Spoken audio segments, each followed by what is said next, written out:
Madam, the bill which has been moved just now has been rightly described by the Prime Minister as a non-controversial bill and as a bill which is very useful in order to develop the atomic energy in our country.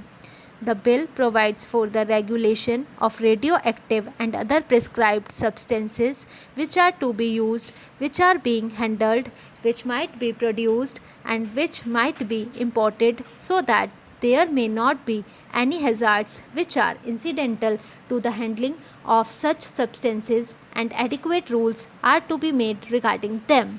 As far as these rule-making powers are concerned, Madam, there is one aspect of it which needs some consideration, namely, as far as the production of these substances in the country itself is concerned, the establishments in which these substances are going to be produced are to be governed and controlled so far as the safety measures are concerned and as far as the factory acts are concerned by the central government. As far as this provision is concerned, it is desirable because these are not just ordinary factories, but these are factories that have to deal with certain substances for which special protection is necessary, and perhaps the Atomic Energy Commission is the right authority to determine what type of protection is necessary for that.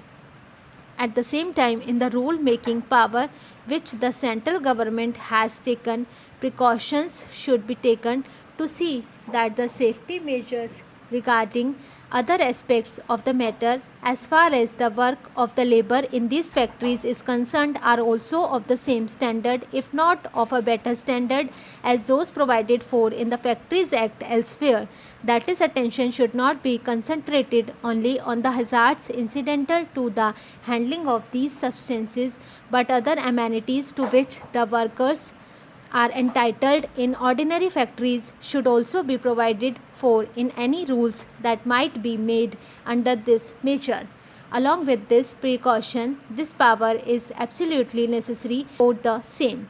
Secondly, there is the question of acquiring certain materials which might yield useful substances that are necessary for the development of atomic energy. The idea perhaps is to get all these materials within the control of the Atomic Energy Commission, because these substances are very rare and they are to be conserved. This raises the question of research and the facilities for inquiry which might be available to an ordinary citizen who may not be fortunate enough to have some employment or admission into these atomic energy establishments.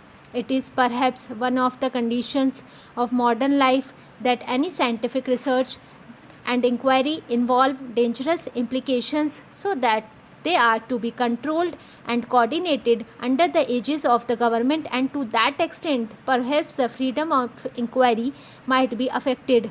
But at the same time, the history of scientific development has shown that all the worthwhile inquiries, or many of the worthwhile inquiries and inventions, have been made by people who are not easily amenable to any coordination or regulation of the type which the government is normally accustomed, and therefore some scope has to be left for the free inquiry by these geniuses in the community also. I do not know how that can be done, but perhaps one way of doing it will be to disseminate as much of scientific information as is possible in the community to the largest possible extent, so that at least as far as the paperwork is concerned, no one is handicapped.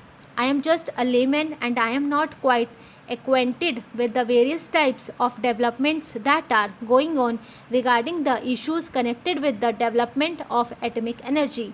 But there seems to be some indication that any worthwhile jump that will now come in the particular field is likely to be on the theoretical plane, because as far as the practical aspects are concerned, we have reached a dead end. It is not possible to go beyond that. In view of this, it is all the more necessary that as far as the theory is concerned and as far as the basic material connected with his theory is concerned, it is disseminated to the largest possible extend in our community so that our people may become conscious of the type of work that is going on and of the type of work that is needed in order to make further progress in this field and various other fields in the country.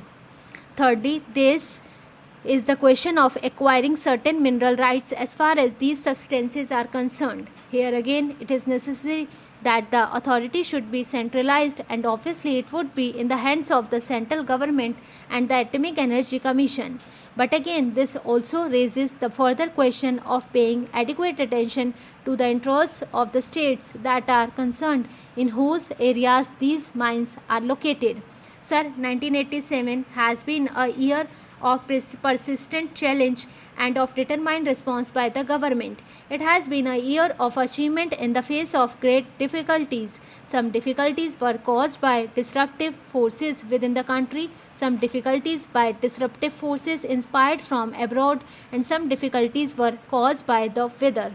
When in 1966 to 67 Indira launched the Green Revolution, she too was faced with similar difficulties, weather difficulties. It was the farsightedness that has given our economy the strength and resilience with which it has met the present crisis, with which we have been able to meet the present crisis entirely through our efforts and our endeavor. We have not carried the begging bowl to anyone. We have not compromised on our freedom of action. At that time, Indiraji's strategy was opposed by many experts and technicians. It was opposed by certain myopic elements in the opposite benches.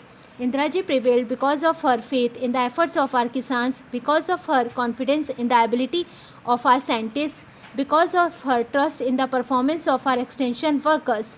She assured farmers of the required inputs at reasonable prices despite the burden of subsidizing on our economy. She gave the farmers remunerative prices as the cardinal principle of the new strategy. She nationalized the banks to give credit at the doorstep of the farmer. She initiated a system of countrywide procurement to stabilize the prices that the farmers would get. Indiraji ensured that her strategy looked to the interests of all sections of our rural community, not just the farmer, but also the small and marginal cultivator, landless laborers, and even the rural artisan.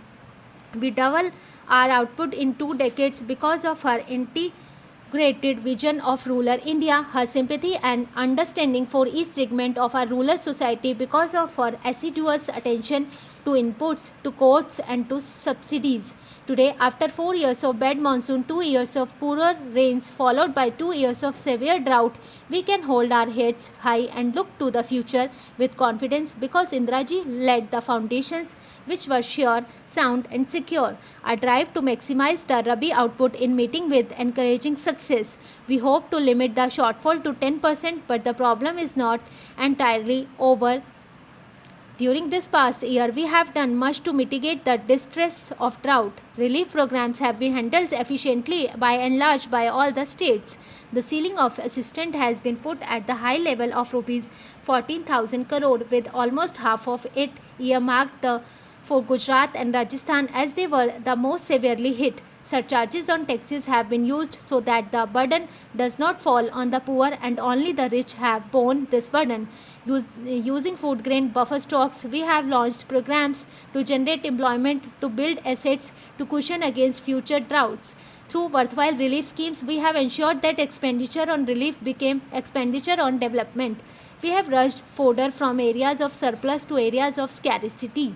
Special schemes for drinking water have been implemented, and we have taken up special programs for boosting the demand for the output of the village artisans and the handloom weavers. This is especially important because these are sections who normally get left out, and they face very severe consequences of the side effects of a drought.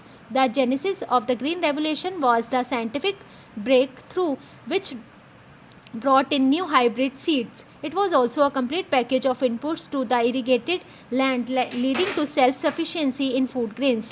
We must now ensure that there is no leveling of our food grains production.